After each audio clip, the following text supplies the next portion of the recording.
Hi friends, welcome back to Purna family channel. మన ఛానల్లోని ఎప్పుడూ రొటీన్గా అవే మోటివేషన్ వీడియోస్, అవే comedy videos కాకుండా వెరైటీగా థింక్ చేసి, వెరైటీ ఏం లేదండి, నేను ఆల్రెడీ చాలాసార్లు పోస్ట్ చేశాను. కాకపోతే ఇది పర్ఫెక్ట్గా కుకింగ్ వీడియో అనమాట. చూసేయండి, చాలా సింపుల్ అనమాట. గోధుమ ఉప్మా చాలామంది కొంచెం మెత్తగా చేసుకుంటూ ఉంటారు, చాలామందికి అది నచ్చదు. చాలామందికి అసలు ఉప్మాయే అవాయిడ్ చేస్తారనమాట. అలాంటి వాళ్ళకి ఈ చిన్న టిప్తోని మంచిగా అయితే ఉప్మా అయితే టేస్ట్ చేసేయచ్చు. ఇంకా ప్రాసెస్లోకి వెళ్ళినట్టుగా అయితే ఇక్కడ గోధుమకు అయితే తీసుకోవాలండి. నేను 1.5 గ్లాస్ అయితే తీసుకున్నాను గోధుమక. చూసారు కదా, ఆ నూకనైతే కొంచెం బాగా ఫ్రై చేసుకోవాలి. ఆయిల్ వేయకూడదండి, ఆయిల్ వేయకుండా నార్మల్గానే ఫ్రై చేసుకోవాలి. సిమ్లోనే పెట్టుకోవాలి, లేదంటే మాడిపోద్ది అనమాట. చూసారు కదా, ఇలాగా గోల్డిష్గా కలర్గా వచ్చేస్తుంది. మీకు పొరపొరలాడుతూ చక్కగా ఉప్మా అయితే మంచి టేస్ట్గా అయితే వస్తుంది అనమాట. అలాగా మనకి మంచిగా ఫ్రై అయిన తర్వాత ఒక బౌల్లోకి తీసేసుకుంటాము. తీసుకున్న తర్వాత ఇప్పుడు మళ్ళీ అదే పాన్లోనే మనం కొంచెం ఆయిల్ అయితే వేసుకోవాలండి. కొంచెం ఆయిల్ వేసుకున్న తర్వాత మనం పోపులు అంటే మనకి ఆవాలు, జీలకర్ర, మినపప్పు అవి కొంచెం వేసుకుంటాము. అవి కొంచెం బాగా ఫ్రై అయిన తర్వాత మనకి కావాలంటే క్యాష్యూ అంటే జీడిపప్పు వేసుకోవచ్చు, లేదంటే పలుకులు, శనగపప్పు అండి, అవి కూడా వేసుకోవాలి. అవి కూడా కొంచెం బాగా ఫ్రై అవ్వాలి.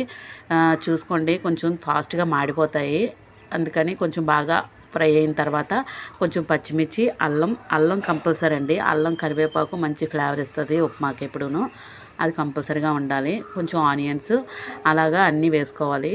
అన్నీ వేసుకొని బాగా ఫ్రై అవ్వాలి. మీకు కావాలంటే పచ్చిమిర్చి ఆప్షన్లోని ఎండుమిర్చి కూడా వేసుకోవచ్చు, లేదా అవి ఇవి ఆఫ్ వేసుకోవచ్చు. నేను ఒక ఎండుమిర్చి అయితే వేసుకున్నాను, కొంచెం ఎక్కువ స్పైసీ కోసం పచ్చిమిర్చి అయితే వేసుకున్నాను అనమాట. చూసారు కదా, మనకి పోపు ఎంత బాగా ఫ్రై అయితే ఉప్మా అంత టేస్ట్గా వస్తుందండి. చూసారు కదా, మంచిగా అయితే ఫ్రై అయితే చేసుకోవాలి. మీలో ఎంతమందికి ఉప్మా అంటే ఇష్టమంది కామెంట్ సెక్షన్లో పెట్టండి. చాలామందికి ఉప్మా అంటే ఎందుకు అవాయిడ్ చేస్తారో అది ఏంటో అర్థం అవ్వదు. ఉప్మా అంటే అది ఏదో ఇదిగా అనుకుంటారు, కానీ ఉప్మా ఉన్నంత సింపుల్ ప్రాసెస్, ఫాస్ట్గా అయిపోయే టిఫిన్ ఏదైనా ఉంది అంటే అది ఉప్మాయేనండి. మనకి మహేష్ బాబు సినిమాలోని కూడా రోజు ఉప్మాయేనని చెప్పేసి హీరోయిన్ని ఒక డైలాగ్ అయితే వేస్తాడు కదా, ఫ్యామిలీ అంతా ఉప్మాతో బతికేస్తుందని చెప్పేసి. అలాగా బాగుంటుందండి ఉప్మా అనేది. తప్పకుండా ఇలా ట్రై చేయండి. ట్రై చేస్తే మంచిగా అయితే తింటారు ఇంట్లోనే. చూసారు కదా, చక్కగా ఫ్రై అవుతుంది. మంచిగా ఫ్రై అయిన తర్వాత మనం 1.5 గ్లాస్ అయితే ఉప్మాను తీసుకున్నాం కదా, అయితే 3 గ్లాసెస్ వాటర్ అయితే వేసుకోవాలి.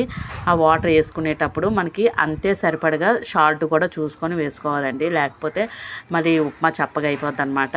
కరెక్ట్గా ఉప్మాకి అప్పుడే వేసుకోవాలి. మనం వాటర్లోని వేసిన తర్వాతే ఉప్మాలోకి ఉప్పు కరెక్ట్గా వేసుకుంటే బాగుంటుందండి. లేదు అంటే ఉప్మా అనేది టేస్ట్ మొత్తం మారిపోతుంది. ఏదైనా సాల్ట్ అనేది కరెక్ట్గా పడితే ఏ ఐటమ్ అయినా చాలా టేస్ట్గా వచ్చేస్తుంది. లేదు అంటే అది ఎంత టేస్ట్గా ఉన్నా కూడా మనకు ఆ రుచి అనేది బయటికి రాదనమాట. చూసారు కదా, నేను వాటర్ అయితే 3 గ్లాసెస్ తీసుకున్నాను. మంచిగా అయితే కల్లుప్పు వేసానండి. కల్లుప్పు అనేది మనకి చాలా మంచిది. రాక్ సాల్ట్ అనేది యూజ్ చేస్తే మనం ఇలాంటి వాటర్ అది వేసేది సాంబార్లోకి అలాంటిలోకి ఎక్కువగా మనం కల్లుప్పు అయితే వాడితే ఇంకా మంచిది. ఫ్రైస్లోకి ఎలాగో తప్పదంటే సాల్ట్ వేసుకుంటాము. చూసారు కదా, ఇది బాగా మరగనివ్వాలండి. ఈ వాటర్ అనేది బాగా మరిగితే మంచి టేస్ట్ అనేది వస్తుంది అనమాట. ఎందుకంటే ఈ పోపు అంతా అది వాటర్కి పట్టాలన్నమాట. పడితేనే మనకి ఉప్మాకి మంచి ఫ్లేవర్ని ఇస్తుంది అనమాట.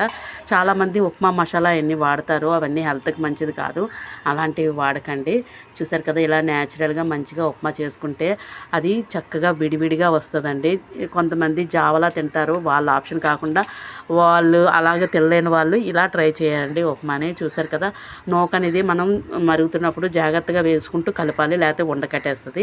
చూసారు కదా, ఇంకా ఫైనల్గా కొంచెం నెయ్యి అయితే యాడ్ చేశానండి. యాడ్ చేస్తే ఇంకా మంచి టేస్ట్ అయితే వస్తుంది, యమ్మీగా అయితే ఉంటుంది అనమాట. పిల్లలు కూడా మంచిగా ఇష్టపడతారు ఇలాంటి ఉప్మా. మంచి ఫ్లేవర్తోని నెయ్యి వేస్తే, నెయ్యి అనేది కొంతమంది తినకపోవచ్చు, అలాంటి వాళ్ళు స్కిప్ చేసినా పర్వాలేదు. చూసారు కదా, ఇలా పెట్టేసి చక్కగా మూత పెట్టేస్తే ఆవిరికి ఇంకా మంచిగా అయితే పొరపొరలాడుతూ వస్తుంది. అడుగు కూడా కొంచెం మాడుతుందండి. అడుగు మాడాలి అంటే ఇంకొంచెం సేపు ఉంచుకుంటే అడుగు మాడుతుంది. చాలామందికి అడుగు మాడింది చాలా నచ్చుతుంది అనమాట కొంతమందికి. అందులో మీరు ఎవరైనా ఉంటే తప్పకుండా కామెంట్ చేయండి.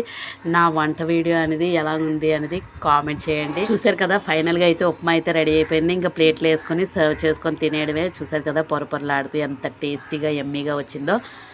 మీకు ఈ వీడియో నచ్చితే లైక్ చేయండి, షేర్ చేయండి, సబ్స్క్రైబ్ చేసుకోవడం మాత్రం అస్సలు మర్చిపోకండి. Thank you for watching.